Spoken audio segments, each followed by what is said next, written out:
Janet Phalen, who is live from Mexico via Skype.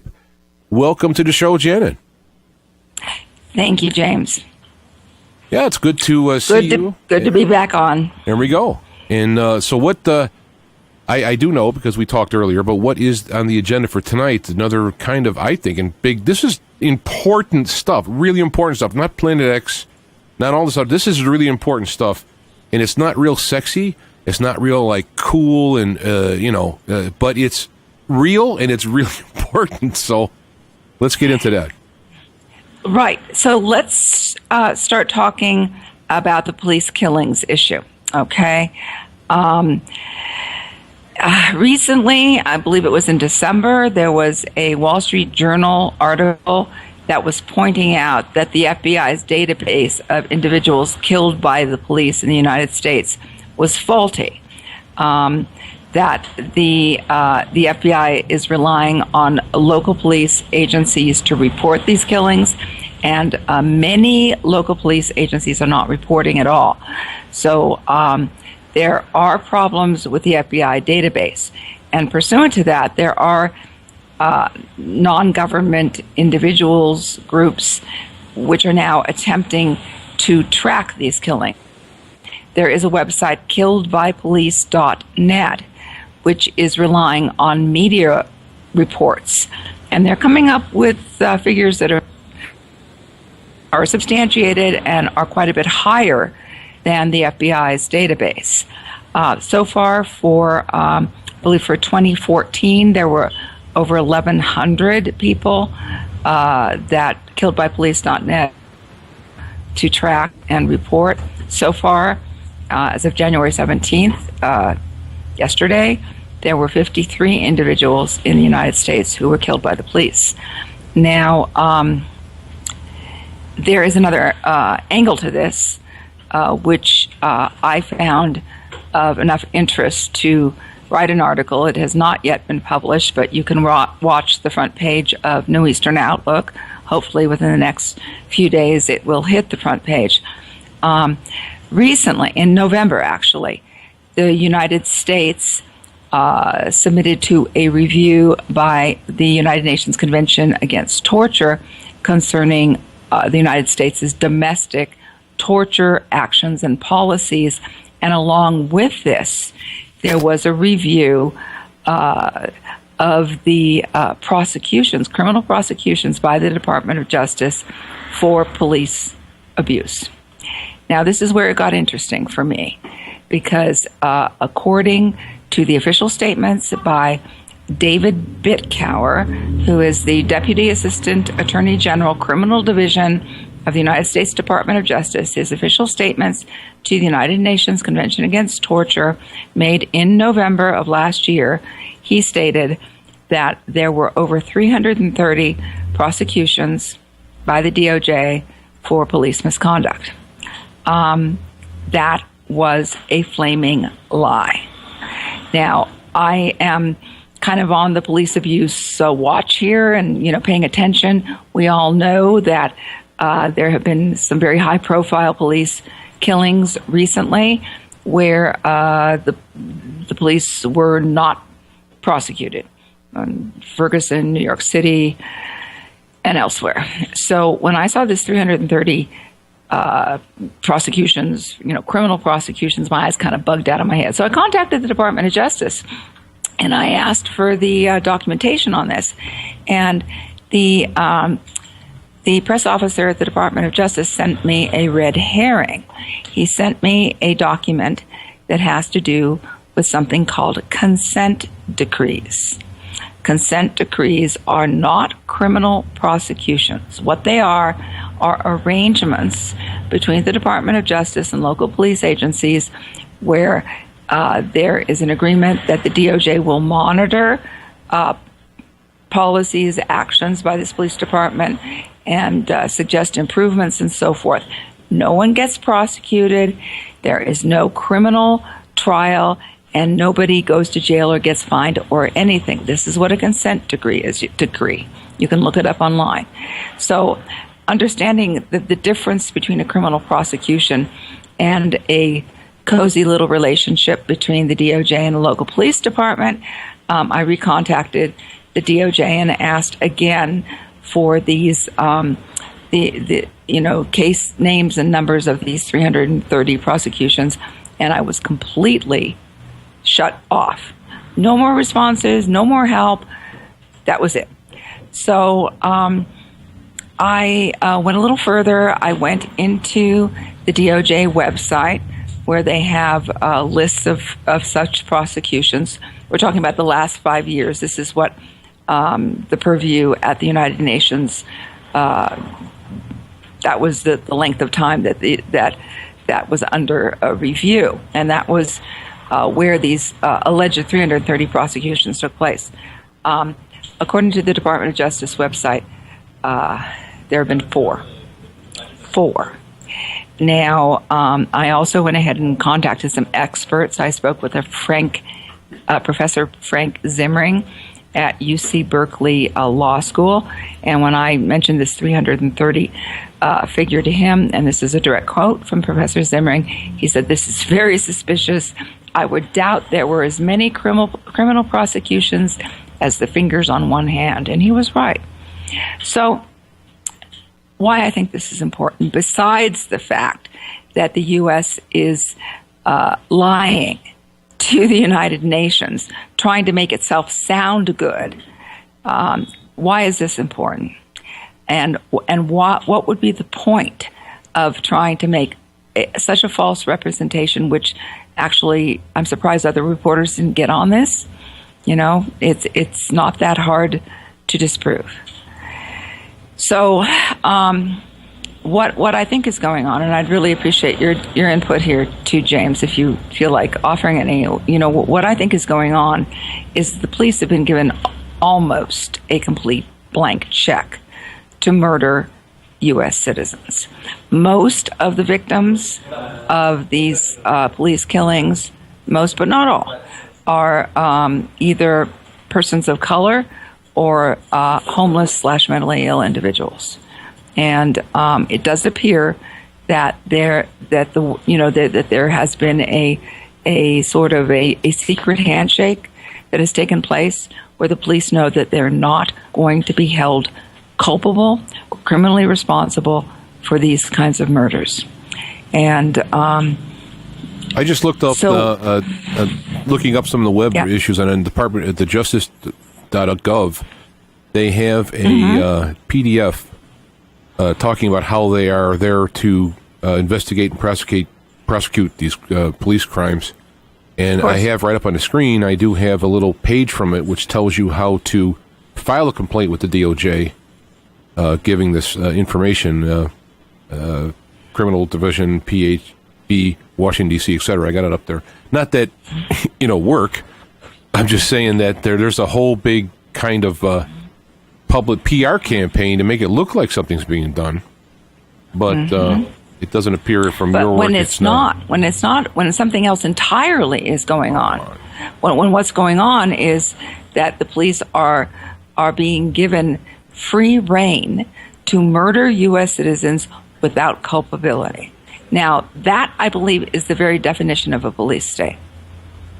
So I found some of the quotes from David Bitcower. He's a good little propagandist, and his statements to the United Nations were made, with great earnestness and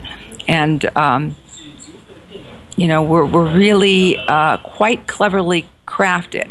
And at one point, he stated, "My colleagues from the State Department have discussed ways in which the United States has not always lived up to its values.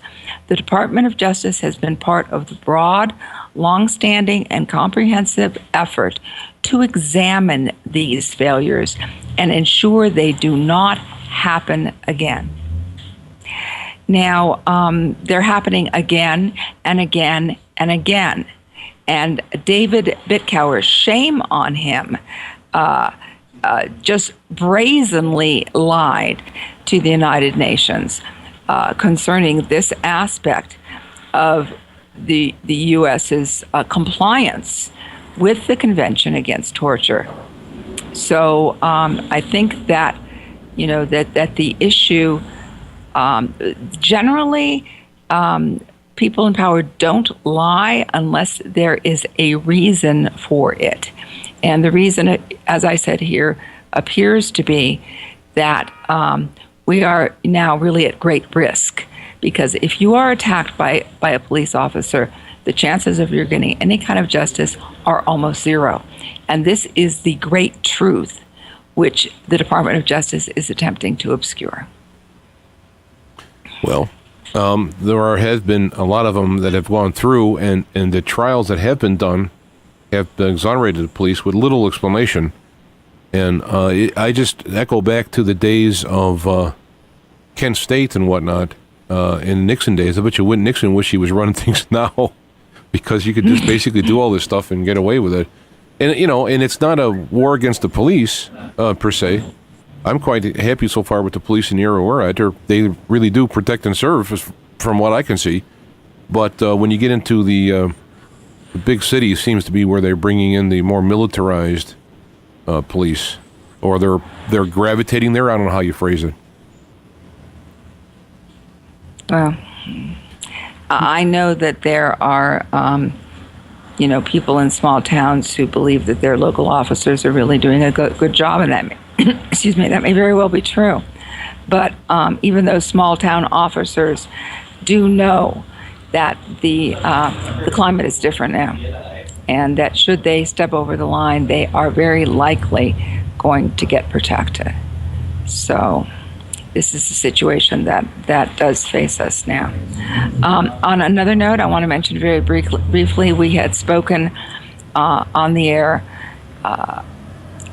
previously about attorney Joanne Dennison out in the Chicago area of Illinois, who was recently in trial for her license to practice law for the act of blogging.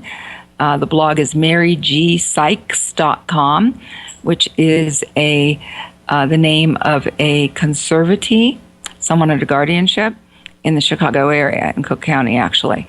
And the blog itself discusses corruption in the probate court, and Ms. Dennison also puts up court records, documents, and so forth, and discusses them. Well, last week, Ms. Joanne Dennison was informed by the ARDC that their recommendation for her suspension, and it still has to go through certain steps, was apparently not enough for the ARDC. That's the Attorney Registration and Disciplinary Commission, and they are now on Tuesday going to be serving her with an interim suspension, which means that she is going to be suspended prior to the appropriate steps being taken, where the Supreme Court has to, review the records and so forth and make a judgment. And then, of course, Joanne Dennison would have the opportunity to appeal. She's going to be served with this interim suspension, which means they're attempting to, stop her right away. Now, Joanne Dennison is now declaring, and probably with some validity, that she is the most dangerous blogger in the state of Illinois, because the state of Illinois is trying to shut her down for exercising her free speech in terms of what is happening in our courts, not only in Illinois, but across the country. So I think that this further attack on the First Amendment rights of Joanne Dennison is something that is important to discuss, to let people know. I mean, it's attorneys are being attacked. People who are dealing with these guardianships. I get I get probably at least a contact a day from someone new, and people want to know, well, where can I find a lawyer? No lawyers will take my case. No, I hire a lawyer and he stabs me in the back. Why is this happening? Well, it's happening because, once again, we have a situation which is where underground policies and guidelines are running the show, and these conservatives are intended, to be on that rail car for for dissolution of assets and loss of life, and attorneys are not to protect them. And Joanne Dennison has gone the distance in not only trying to protect these people, but to inform the public about what is going on. Yeah, well, I think I was talking over you. Go ahead. Yeah, no, I've said this before, and I don't want to go into it again, but I understand their thinking. It's wrong, but is that they're deciding their rules by how you play. You want to be in the court system, then you follow the court rules. The Constitution is irrelevant. It's like the court. Just like if you're a professional football player, there's a professional football player code, which may go beyond the actual rights that you might have as a citizen. But if you're going to play football, you got to follow these rights. And the courts have now adopted this as if you're going to play within the court system. I don't believe there are rules. I don't believe there are rules that say that an attorney cannot point out corruption in the court. I don't believe those rules exist. No, I mean, they don't exist like a literal set of rules, but we have already ruled on this. This is how we handle it, and you're not doing this. You're not following along with it. It's not right. I'm not justifying it. I'm just saying that this is how these people, excuse me, can do this kind of thing because and if you look at our government, they are also above the Constitution because that was back then. This is now. We're now doing it this way. Everyone has got their own. There's no rule of law. If you want a rule of law based on Constitution, it's rule on what I say. Here in Illinois, we have a new governor. We'll see what he does, but first thing he did when he got in was rescind all the decrees by the former governor. Well, I shouldn't say all. A large number, a significant number of them. It might be a very good thing. We'll see, because he is claiming that he's going to open up Illinois to every dime that's spent in Illinois will be publicly posted on the Illinois website. There'll be nothing hidden. I mean, we'll see, but anyway. Sounds good. He'll probably get a jail cell next to Blagojevich, who, Blagojevich was a winner. But he also did things to help the little guy. Maybe he thought of them as pets, but he did help them, and he went against the banks in favor of helping a company, and the next day he was arrested. So that, I think, it was his sin, though he had plenty other ones. So we'll see what happens with this router guy. Okay. I also want to point out very quickly that there is another attorney named Mr. Amu, who is also in the Chicago area, who had his license suspended for appropriately filing complaints with that Judicial Oversight Commission about several judges. So, not only publicly declaring that the courts are corrupt is now a suspendable act, but filing through the appropriate established venues, complaints and concerns about judges' actions is also a suspendable event. So I think the word is getting out there. You better keep your trap shut if you're a lawyer and just go along to get along. That's what it appears to be.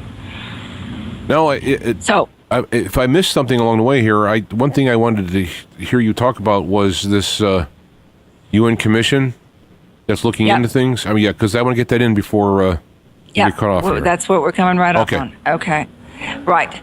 So back in 2010, I was informed by a colleague that for the first time ever, the United Nations was going to do a review of the human rights record of the United States. And I found this to be a great opportunity. So I contacted the United Nations, and they said, well, you have to be an NGO, a non-government organization. You can't, submit a paper as a journalist or a private person. So I formed an NGO, and we call it Ithaca. And the first Ithaca report was received by the United Nations for its first ever review of the United States, the human rights record of the United States, which took place in 2010. Now, the second review round is going to be taking place, I believe, in April of this year. And when I was informed of this, I submitted a second paper. It is on my website.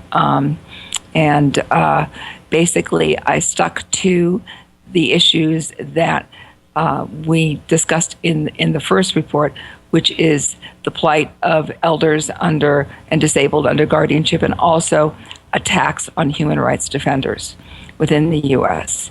So the second report went in, and just this past week, I was informed by the United Nations that they have changed their rules of engagement for this round of review.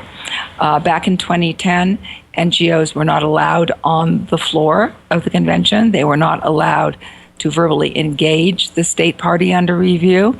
They were actually, from what I heard, because I didn't go, it didn't sound worthwhile to go to Geneva for this, but they were basically, the NGO representatives were herded into a little room and were allowed to watch the proceedings on closed circuit TV.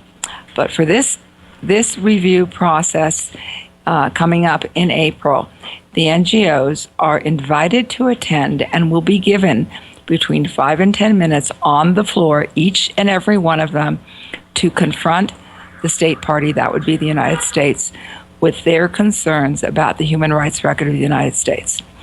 So, pursuant to that, I find this exciting because this room is going to be filled with people who have concerns about what's happening in the United States. It's going to be filled with media.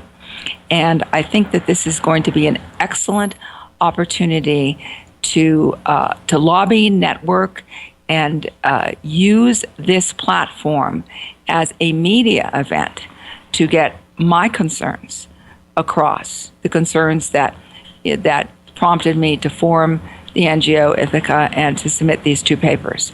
So pursuant to this, I am hoping to be able to travel to Geneva in April. And in order to do so, I am requesting donations to basically help me get there for the 4-day convention and then get back.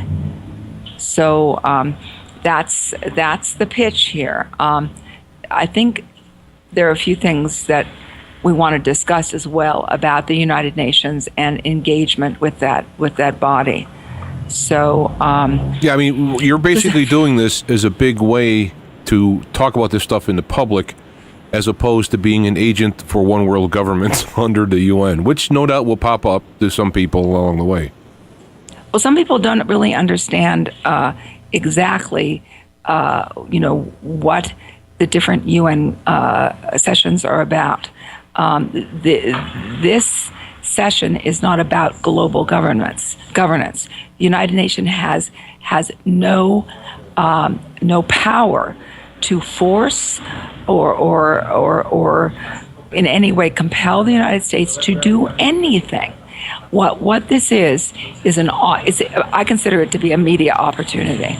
Like I said, we're going to have media in the room. We're going to have other individuals who have concerns about the atrocious things that the United States is doing, not only domestically but worldwide, in terms of human rights. And it's going to be an opportunity to use this platform to basically make the statements that need to be made to the international community. There's something that I call, I'm sorry, I'm losing my voice there, I call guerrilla journalism. And guerrilla journalism, as I define it, is basically using the media, whether they're cable television, newsprint, whatever, of the problematic entities, using it against them. So as far as I see it, this particular session with the United Nations is a marvelous opportunity to blow the whistle on what the United States is really doing. Now, just to mention, I did engage physically. I went to Geneva one previous time, and that was in December of 2011 for the Biological Weapons Convention. And I also went with the understanding that I would be allowed to speak as well as submit a paper. And on the floor of the rotunda in the United Nations, I blew the whistle for the first time ever.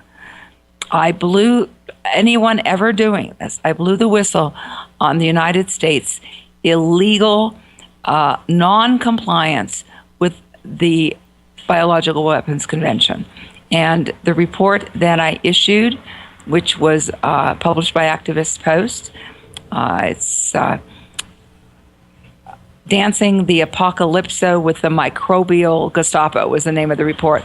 Not only blew the whistle on the United States, but subsequently exposed the UN's cover-up of what, of the documents and reports, et cetera, that were turned over to the United Nations.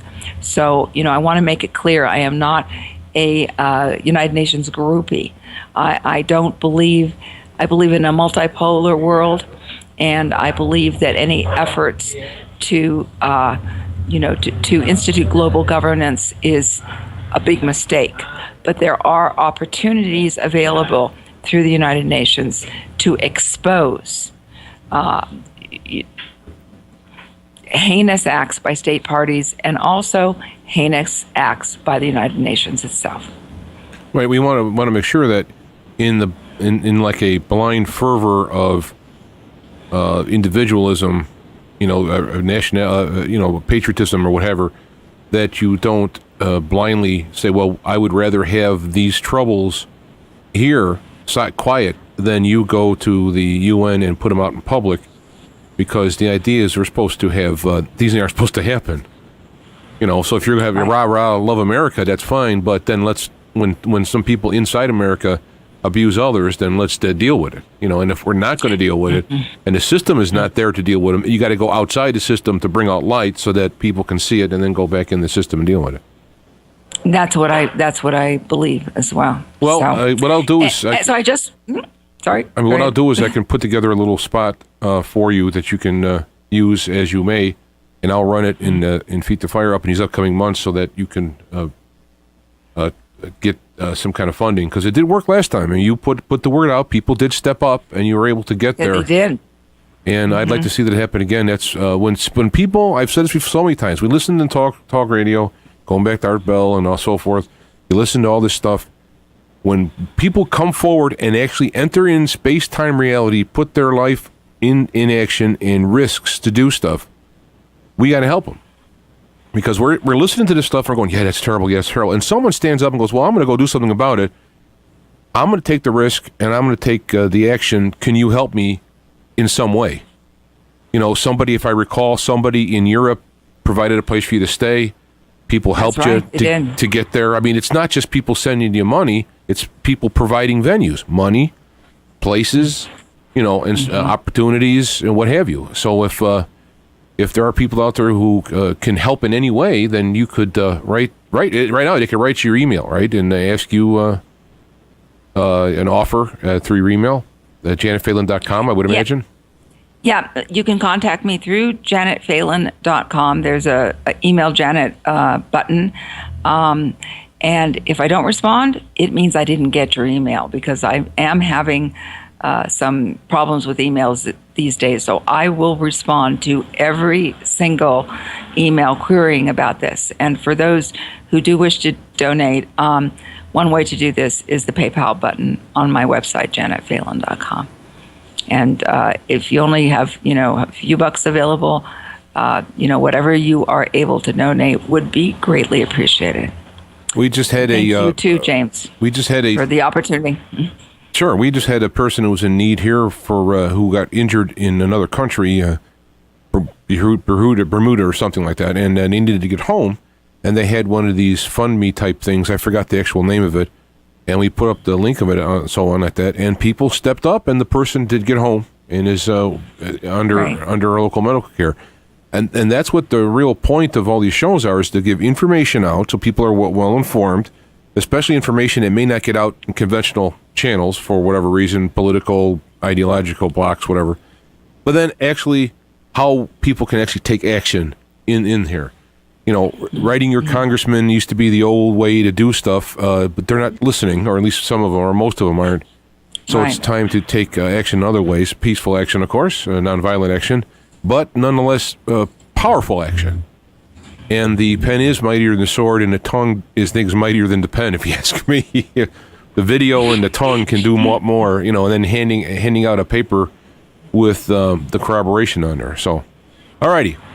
it's good to hear from you again, and we will get together in the upcoming weeks and put something together and continue to get the word out. So thank you again. Well, Once again, what you're doing. Thank you very much. Thank you, James.